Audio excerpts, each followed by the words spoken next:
ان کو سجایا, سجانے کے بعد رخصت کیا, گھوڑے پر بیٹھ کر میدان میں آئے اور آنے کے بعد ایسی شجاعت کا, بہادری کا اظہار کیا ہے. لیکن ایک وہ وقت آیا ہے کہ جب ایک مرتبہ جناب علی اکبر آتے ہیں اور آنے کے بعد کہتے ہیں بابا پیاس مارے ڈال رہی ہے.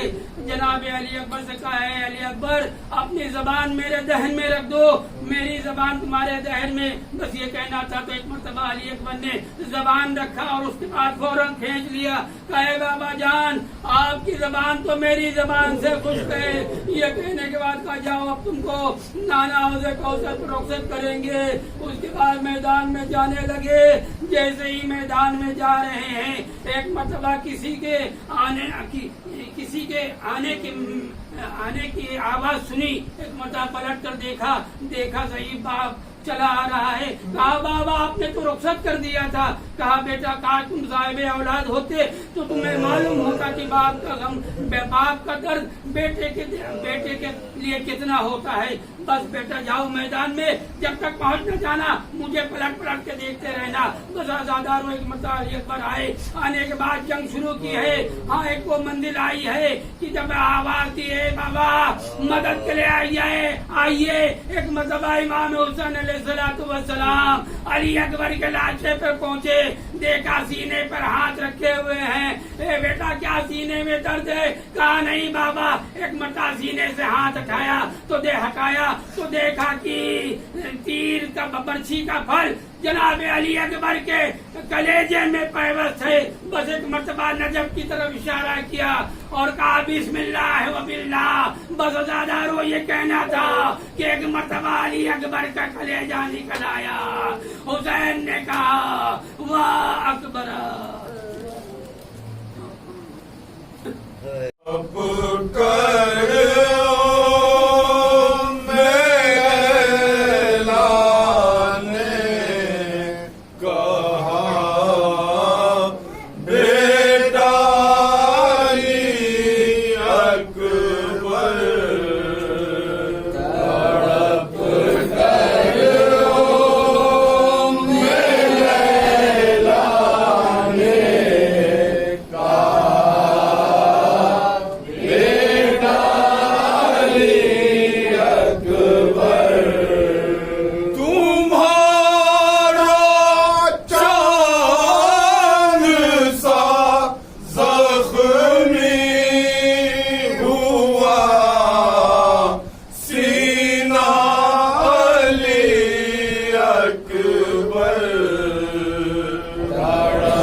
کر کے ارمان سے پالا تھا تم کو سو جتن کر کے.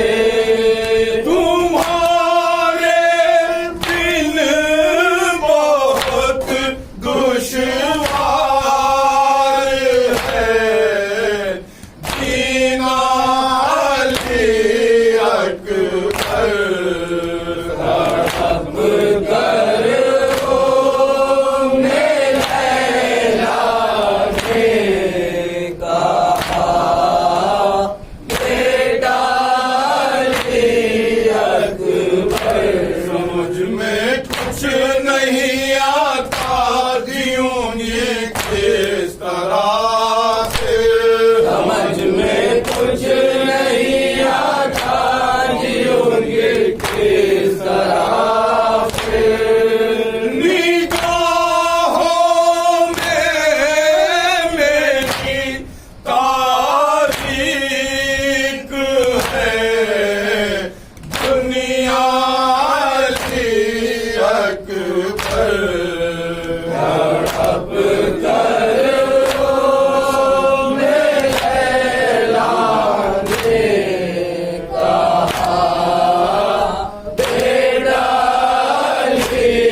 اپنا چھپائے ہوں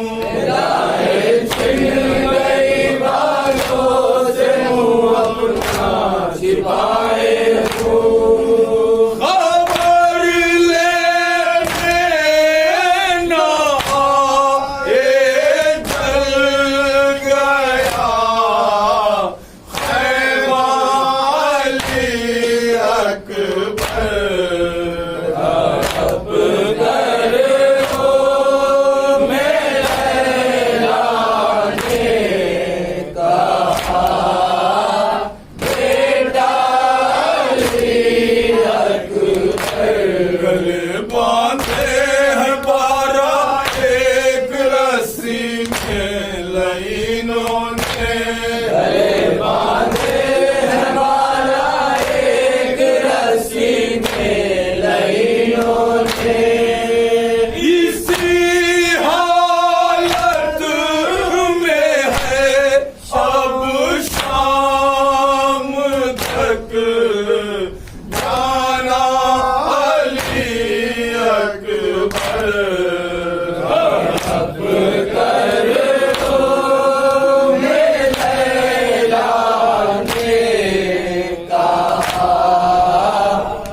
تم نے نہ یہ سوچا میرے جانی کبھی تم نے نہ یہ سوچا تمہاری ماں رہے گی کس طرح زندہ علی اکبر